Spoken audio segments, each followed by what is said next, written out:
एक आपकी पार्टी में थे मणिलाल गरासिया प्रोफेसर, जिसको आप ही ने पार्टी से थ्रू आउट कर दिया, मतलब यानी कि बाहर निकाल दिया। क्या वजह रही उनको बाहर निकालने की? और आजकल वो बड़े एक्टिव मोड पे हैं, लगातार आपके खिलाफ कमेंटबाजी कर रहे हैं, आपकी पार्टी के खिलाफ, आपके सांसद के खिलाफ, और लगातार कर रहे हैं। देखिए आप उनके कमेंट्स को बाकायदा देख रहे हैं, आपने देखा भी है। वो हमारी जो विचारधारा है, हम हमारी विचारधारा और व्यवस्था के आधार पे चलते हैं। अगर वो विचारधारा से हट रहा है और हमारी व्यवस्था से हट रहा है तो कहीं न कहीं उनका बाहर जाना तय था और उनको उनकी कुछ गतिविधियाँ ऐसी रहीं जो जिसके कारण हमें मजबूरन उनको बाहर करना पड़ा। वो अपने आप को फाउंडर मेंबर भी बताते हैं कि मैं तो फाउंडर मेंबर था, और ऐसी क्या विचारधारा आ गई कि उनको बाहर का रास्ता दिखाना पड़ा? देखिए ये जो हमारी पार्टी है इसमें कोई फाउंडर नहीं है। मैं खुद भले राष्ट्रीय अध्यक्ष हूँ, मैं खुद फाउंडर नहीं मानता हूँ, क्योंकि जब पार्टी का गठन करने की बात आई थी तो हम 4 राज्यों के करीब 4 से 5 हज़ार लोग इकट्ठे हुए थे और इसमें एक प्रस्ताव लिया गया था और उस प्रस्ताव पे ये पार्टी का गठन किया गया था। तो इसलिए फाउंडर का सवाल ही नहीं पैदा होता। कोई एक व्यक्ति फाउंडर नहीं है। जो 4 राज्यों के जो लोग हैं, सामाजिक संगठन है, वो सारे फाउंडर हैं। पर देखा जाए तो पार्टी के अंदर राजकुमार भवर परमार ज़्यादा नजर आते हैं दूसरों के बनस्पत। देखिए लोग किस नज़रिए से देखते हैं वो तो उनका नज़रिया ही है। ऐसा कुछ भी नहीं है।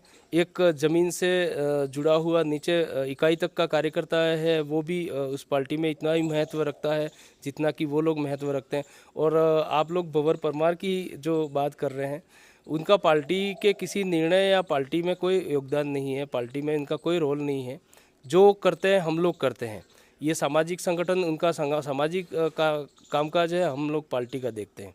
तो एक तरह के संघ की तरह काम करते हैं वो। नहीं नहीं, बिल्कुल नहीं, संघ की तरफ नहीं। हम अगर समाज को, जैसे हमारी पार्टी को ज़रूरत पड़ती है, समाज की ज़रूरत पड़ती है, तो हम लोग एडवाइस ज़रूर लेते हैं। वो भी अकेले भंवर परमार एडवाइस दे देते हैं ऐसा कुछ भी नहीं है। बहुत सारी इनकी भी टीमें बनी हुई है, वो लोग एडवाइस देने का काम कर सकते हैं, लेकिन ऐसा वो ही कर रहे हैं ऐसा नहीं मानते।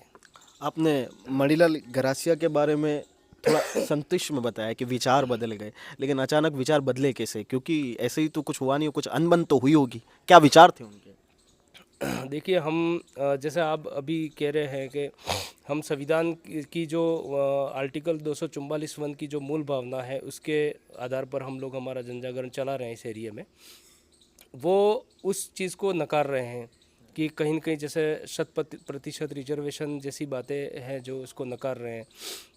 इसके अलावा हम लोग जैसे हम लोग हिंदू नहीं हैं यह भी बोलते हैं, हमारी जो पद्धतियाँ अलग है ये भी बोलते हैं। वो कह रहे हैं कि नहीं हम हिंदू हैं, इस प्रकार स्वीकार करते।